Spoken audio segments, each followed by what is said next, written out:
Assalamualaikum warahmatullahi wabarakatuh. Perkenalkan, kami dari kelompok 1 kelas 10 IPA 1 di sini akan menjelaskan tentang sejarah kerajaan Pajang di Indonesia. Mulai dari latar belakang berdirinya kerajaan tersebut, aspek-aspek kehidupan yang ada di sana, masa kejayaan dan keruntuhan kerajaan, serta raja-raja yang sempat memerintah kerajaan tersebut. Latar belakang kerajaan. Sebelum berdirinya kerajaan Islam, di Jawa telah berdiri kerajaan-kerajaan Hindu-Buddha yang cukup kokoh dan tangguh. Bahkan, sampai saat ini, hasil peradabannya masih dapat disaksikan. Misalnya, Candi Borobudur dan Candi Roro Jonggrang di Desa Prambanan.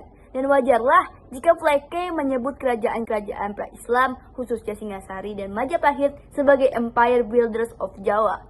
Setelah agama Islam datang di Jawa, kerajaan Majapahit semakin lama semakin merosot pengaruhnya di kalangan masyarakat, sehingga terjadilah pergeseran di bidang politik.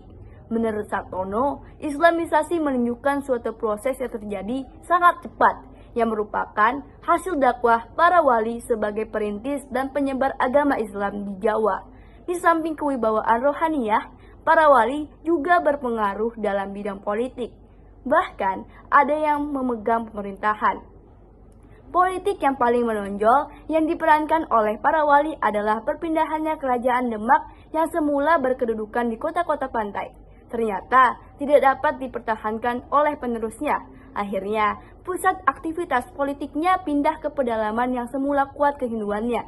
Dan dari sinilah proses Islamisasi bermula di pedalaman kerajaan Islam Pajang yang dipandang sebagai pewaris dari kerajaan Islam Demak. Demikianlah perjuangan para wali Sanga dan menyebarkan agama Islam di Jawa, sehingga tidak mungkin membicarakan penyebaran Islam tanpa membicarakan keduanya pula.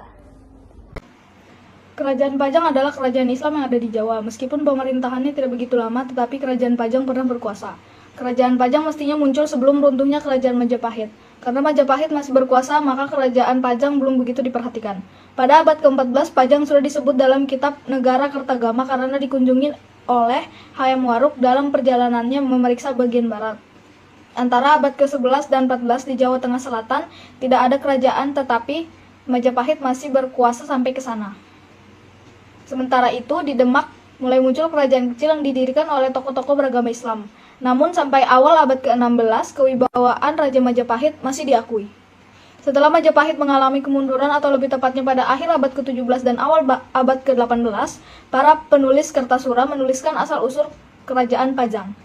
Nama Pajang telah disebutkan dalam kitab Negara Kertagama yang ditulis pada 1365 sebagai bagian dari tanah kekuasaan Majapahit. Penguasa Pajang adalah adik Hayam Wuruk, Raja Majapahit saat itu, Dyah Nertaja, yang bergelar Barata I Pajang atau disingkat Bre Pajang. Dyah Nertaja adalah ibu dari Wikramawardhana atau Raja Majapahit selanjutnya. Babat Banten menyebutkan bahwa Pengging di Boyolali sebagai kerajaan kuno yang dipimpin oleh Anglingdria merupakan cikal bakal kerajaan Pajang. Ketika Brawijaya menjadi Raja Majapahit, putrinya yang bernama Retno Ayo Pambayun diculik oleh Menak Dali Putih, Raja Blambangan. Jaka Sangsara berhasil merebut kembali sang putri, sehingga Brawijaya mengangkatnya sebagai putri Pengging dengan gelar Andayaningrat. Andayaningrat wafat ketika terjadi perang antara Majapahit dan Demak. Meski Majapahit hancur pada 1625, Pengging masih berdaulat hingga di bawah pemerintahan putra mahkota Andayaningrat, Kebo Kenanga yang bergelar Ki Ageng Pengging. Kesultanan Demak kemudian berniat menaklukkan Pengging dengan bantuan Ki Wanapala dan Sunan Kudus. Karena Ki Ageng Pengging dianggap melakukan pemberontakan, Ki Ageng Pengging akhirnya terbunuh, sedangkan adiknya yang bernama Kebo Kanigara berhasil melarikan diri. Ki Ageng Pengging meninggalkan seorang putra bernama Mas Karebet, yang diangkat anak oleh Nyi Ageng Tingkir setelah kedua orang tuanya meninggal. Mas Karebet atau lebih dikenal sebagai Jaka Tingkir justru memutuskan untuk mengabdi kepada Kesultanan Demak. Kesultanan Demak kemudian mengutus Jaka Tingkir mendirikan kerajaan Pajang sekaligus menjadi raja pertamanya dengan sebutan Hadiwijaya. 1. Kehidupan sosial budaya kerajaan. Meski kerajaan Pajang merupakan kerajaan Islam Jawa, namun tradisi-tradisi Hindu masih melekat dalam kerajaan tersebut. Sehingga beberapa masyarakat masih menggunakan tradisi-tradisi Hindu dan beberapa tradisi yang turun-temurun dari nenek moyang mereka. Pada masa kejayaan kerajaan Pajang, terjadi akulturasi budaya antara Hindu dan Islam yang kuat. Bahkan kemunculan kerajaan Pajang ini juga banyak yang menafsirkan kembalinya kekuasaan Islam kejauhan dari Islam Ortodoks. 2. Kehidupan ekonomi kerajaan. Meski Pajang merupakan kerajaan yang masih baru dibanding dengan kerajaan Demak, namun secara ekonomi kerajaan Pajang sangatlah bagus dan kesejahteraan rakyatnya cukup terjamin. Bahkan Pajang berhasil menjadi lumbung beras pada sekitar abad 16 dan 17. Hal ini dikarenakan oleh irigasi di daerah Pajang yang cukup bagus karena adanya Bengawan Solo. Namun kelemahan masyarakat Pajang pada saat itu adalah ketidakmampuannya dalam bidang perniagaan, sehingga meski memiliki hasil agraris yang sangat melimpah, kedikdayaan ekonomi kerajaan Pajang ini tidak berlangsung lama. 3. Kehidupan politik kerajaan. Kerajaan Pajang ini sendiri dikatakan sebagai kerajaan bekas dari kerajaan Demak. Hal ini dikarenakan dengan adanya sejarah yang tidak bisa dipisahkan dengan kerajaan Demak. Pendiri kerajaan Demak sendiri merupakan Joko Tikir yang kala itu berhasil menumpas Aryo Penangsang yang merupakan raja dari Demak yang ditolak dan diusir oleh keluarga besar Demak. Setelah berjalannya waktu, kerajaan Demak pun runtuh. Kemudian Joko Tingkir kemudian menggeser pusat pemerintahan dari Demak ke Pajang, yang sekaligus menjadi penanda berdirinya kerajaan Islam Pajang.